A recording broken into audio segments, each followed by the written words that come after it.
Alors c'est parti, on va parler d'ordre d'affichage, de painting order, d'ordre de peinture si on veut, en CSS. On va voir que c'est très important, assez peu de personnes en parlent et ça fait partie des bugs majeurs qu'on peut rencontrer, ou des comportements en tout cas, en CSS, c'est-à-dire pourquoi cet élément il est au-dessus de l'autre, qu'est-ce qui se passe, voilà, qu'est-ce qui se passe. Eh bien on va découvrir tout ça ensemble, c'est lié à beaucoup de choses, ça peut être le type de l'élément, ça peut être sa position, ça peut être le z-index, ça peut être les propriétés utilisées comme transform, opacity, etc., etc. Donc je vous ai fait une sorte de résumé de ce qu'on peut trouver dans la doc, même si dans la doc c'est assez complexe à décortiquer, on va dire. La doc W3C, ça peut être assez complexe. Alors on va y aller ensemble, j'ai cette page juste ici, et j'ai le code juste là, donc on va voir un petit peu tout ça ensemble.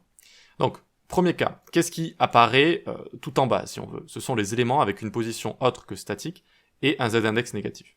D'accord?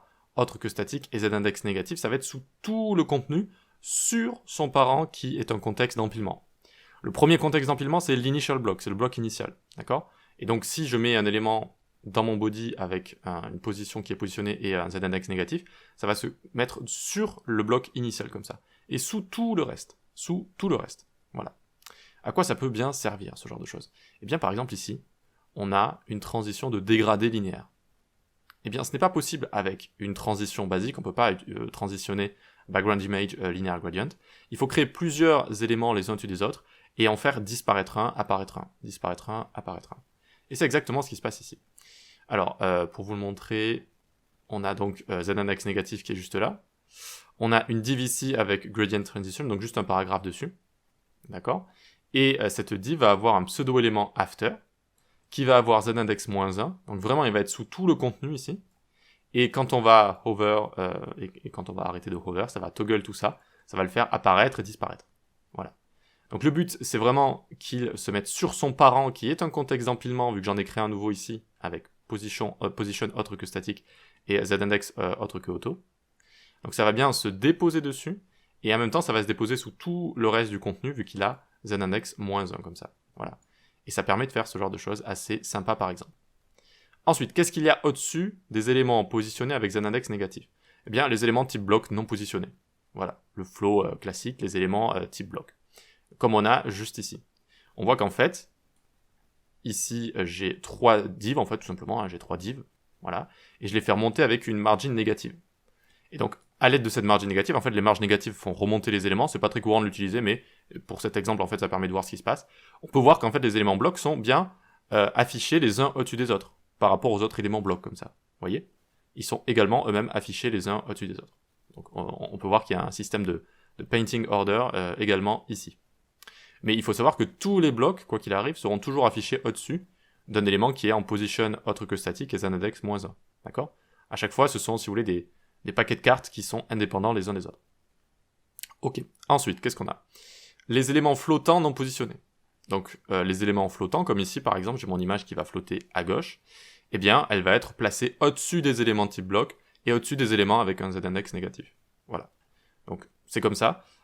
Ici, on pourrait voir également qu'elle est positionnée en dessous des éléments inline. Comment on pourrait voir ça? Donc on a notre image juste ici, on a ça qui est juste là, on a after, on a notre image. Une marge négative montre que le texte est au-dessus. Voilà, donc une marge. Hop, hop. Ici, si je mets une marge négative de -200, j'imagine. Voilà. On peut voir que l'élément flottant ici, il est en dessous de notre texte qui est juste là. De nos textes qui est juste là. Ok, bon. Très bien. Ensuite, donc je remets ça à 20 pixels. Super. Ensuite, qu'est-ce qu'on a? On a les éléments inline, table, inline block, non positionnés. Toujours non positionnés. Et oui, les éléments inline sont au-dessus des éléments blocs. C'est quelque chose qu'on ne rencontre pas très souvent, mais par exemple ici je vous ai fait un petit exemple. Donc on a le carré rouge qui est juste ici, qui est un élément inline ou inline block peut-être, et le carré vert qui va être un élément bloc. Et on voit que même si dans le flow du DOM, dans le flow de notre HTML qui se transforme en DOM après, bref, eh bien le carré rouge se situe avant, eh bien il va quand même être au-dessus du carré vert qui se situe après. Donc on a le carré rouge qui va être le span inline block ici. Donc vu qu'il est inline block, je peux lui donner width et height. Et on a la div qui se situe après. D'accord? Donc si ces éléments se mettaient les uns au-dessus des autres de manière classique, eh bien la div verte devrait être au-dessus. Elle devrait être au-dessus, mais elle ne l'est pas. D'accord? Elle ne l'est pas, elle est bien en dessous. Ce qui prouve que les éléments en ligne sont affichés au-dessus des éléments blocs. Voilà. Et c'est assez logique parce que je dirais que même le contenu d'une div, par exemple, si vous mettez juste du texte dans une div, ce texte va être compté comme du contenu inline, et ce texte doit être au-dessus de la div. Et si vous mettez un background color à la div, ça ne doit pas passer en dessous, ce serait bizarre, pareil pour un paragraphe ou ce genre de choses. Ok, qu'est-ce qu'on a ensuite? Les éléments positionnés et nouveaux contextes. Alors, regardons un peu la définition ici. Les éléments positionnés autres que statiques, avec z-index auto, d'accord? Donc autre que statique, mais avec z-index auto, et les contextes d'empilement créés sans position, plus z-index, comme avec transform par exemple.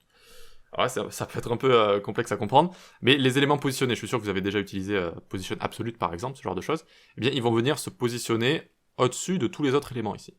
Tous les autres éléments du flow, donc par exemple block et inline, et les éléments flottants aussi, et les éléments avec z-index négatif. Voilà, ils se mettent au-dessus. Et également les contextes d'empilement créés avec transform ou opacité. Voilà. Donc par exemple, on vient juste ici, qu'est-ce que je vous ai fait ici? On va regarder ensemble, je m'en souviens plus trop.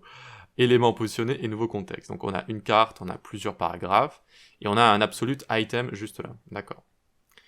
D'accord, donc passe au-dessus des autres éléments blocs statiques, donc position absolute, ou avec transform. Donc vous voyez que j'ai mis transform rotate, et en fait il passe au-dessus des autres.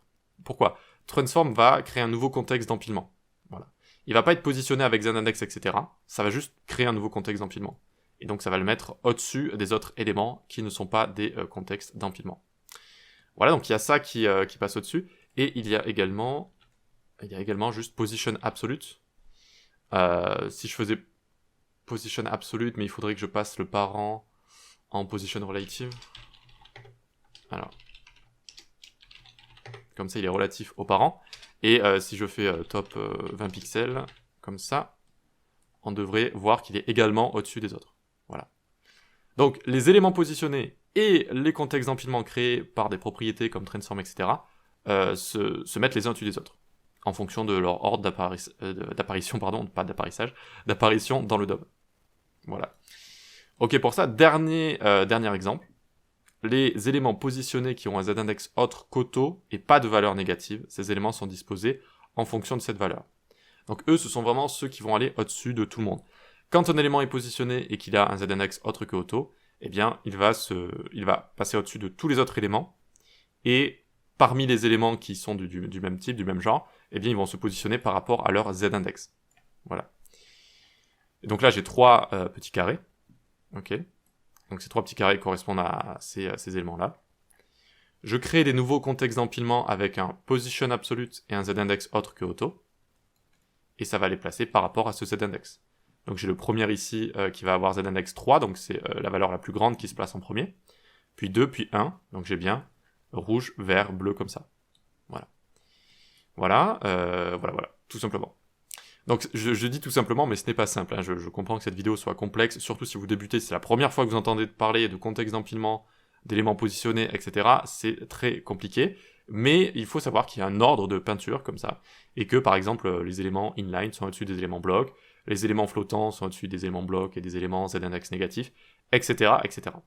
Tout ça prend du temps à gérer, du temps à comprendre, mais à partir d'un moment, vous allez bien gérer tout ça et vous n'aurez plus ces petites erreurs, ou en tout cas, si elles arrivent, vous serez capable de les débugger, en fait, tout simplement. Vous serez capable de les débugger.